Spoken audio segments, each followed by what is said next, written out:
Welcome to the B.F. Anderson Technical Report for November the 18th. Well, this election was a lesson that we should never forget. And I think what was important here is the unpredictability of things. Predictions are somewhat a waste of time. I'll give you an example. I have a friend who works in Washington, D.C. He works for a think tank, political and economic think tank in Washington, D.C. Talked to him before the election. He basically said Hillary's going to win. There's no doubt about it. And the Electoral College is going a certain way, and that's just the way it is. He totally missed this thing.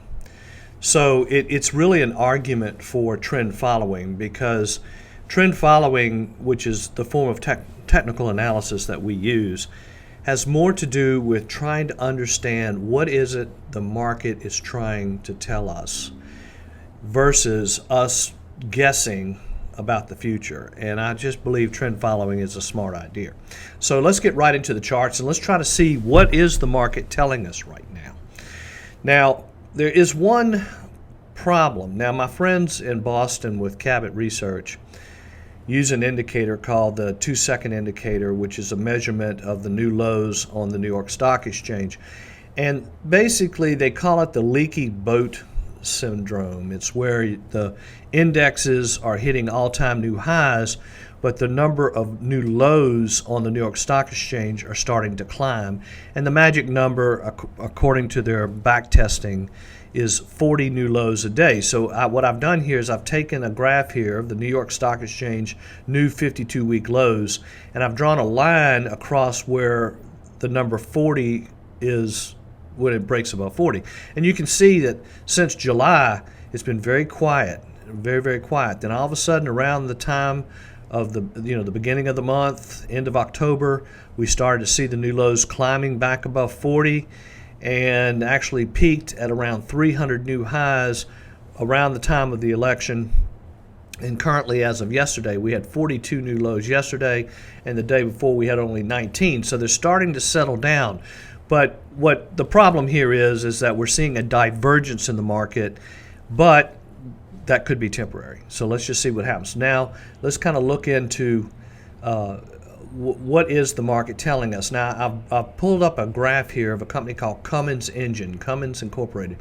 You know, when you think about the Trump plan, which is by all means, it looks like a good plan. You know, tax cuts, repatriation of cash from overseas, infrastructure spending, so forth. But the one negative, the one worry that the market's really worried about is anything to do with trade. Now, what is really happening here is if you take China, which is where the potential trade war, the imports that we're having to deal with are mainly energy imports, oil imports, and Chinese imports. Now, if you look at China, for example, they produce about 1 billion tons of steel per year. Now, in their own country, domestically, they only use 700 million tons of steel domestically. That leaves them with 300 million sitting in the warehouse. So what they're doing is they're just dumping those 300 million tons of steel around the world, and including the United States. So in a way, you have to think about this for a minute. You say, you know, if we're having a problem with this, the net effect is that we're just getting a bunch of cheap steel, is what it boils down to. So, you know, a trade war, nobody wins in a trade war, and it's really a very important thing that we're hoping that Trump does correctly, because we don't want to go back into a Smoot-Hawley type situation that happened back in the 1920s during the Depression. So anyway, you can see here we got a nice breakout in an auto parts manufacturer. You know, the Chinese, you know, not only do they import steel here or export steel to us, they export things like brake pads and all types of auto parts. Now, the most encouraging thing going on at this point is the fact that the small cap stocks, the smaller companies, are starting to outperform.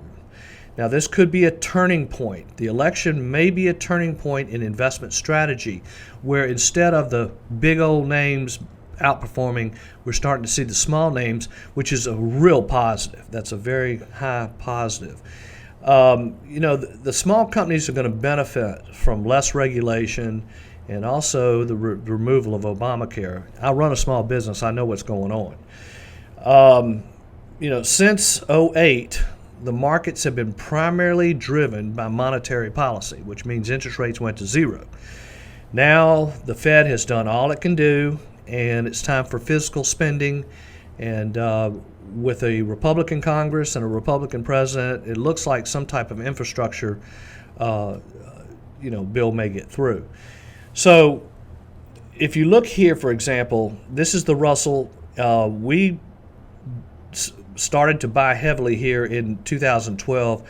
That was a nice uptrend, but it basically started to peter out, and we moved sideways for about 3 years. So this has been a very difficult environment to make money because you're going sideways, drop. You're going sideways, drop. Then you starting to rally again. But the important thing here is that the Russell has broken out of this box. It is making all-time new highs. This could be a major shift that we've been looking for. Now, let's also look at the financial stocks. This would be the banks and insurance companies. Now, if you get a strong bank situation going, that can lead to an economic boom.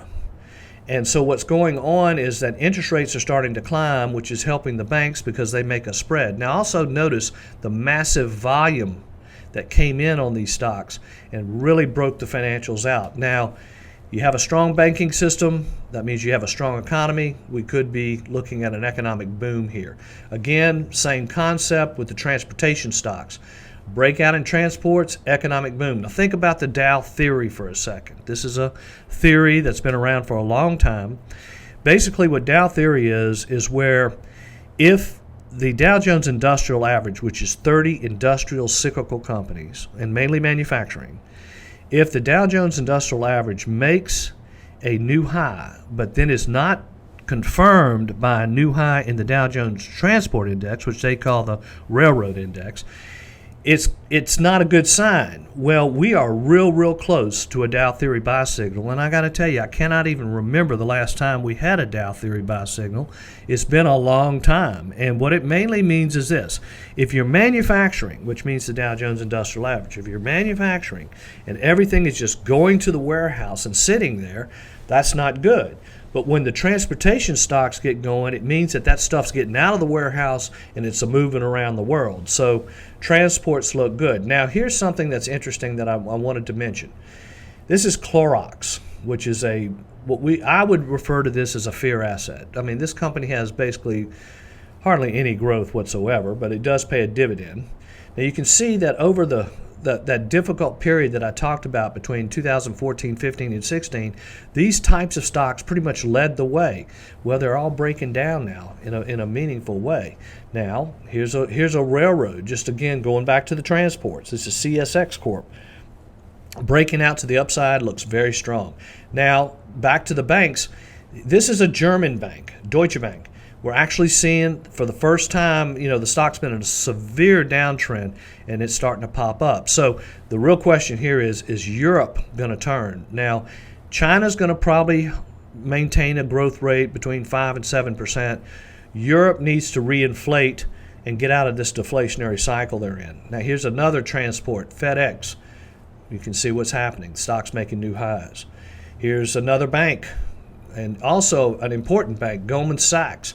Look at this thing, smoke up a chimney. That means that their primary business is mergers, acquisitions, and that means IPOs and so forth. So that's a good sign there. Here's a local bank that I just thought I'd mention, a company called Iberiabank, based out of Lafayette, Louisiana, really growing, doing well. You can see the banks are really popping out here. Here's JPMorgan, big international bank, breaking out. Here's Marietta Materials. Now, they make concrete, aggregates, things like that, infrastructure spending. So you can see that the market's telling you that the infrastructure spending will be important. Now, back to these defensive names. Now, here's Procter Gamble. And I say here, out with the old and in with the new.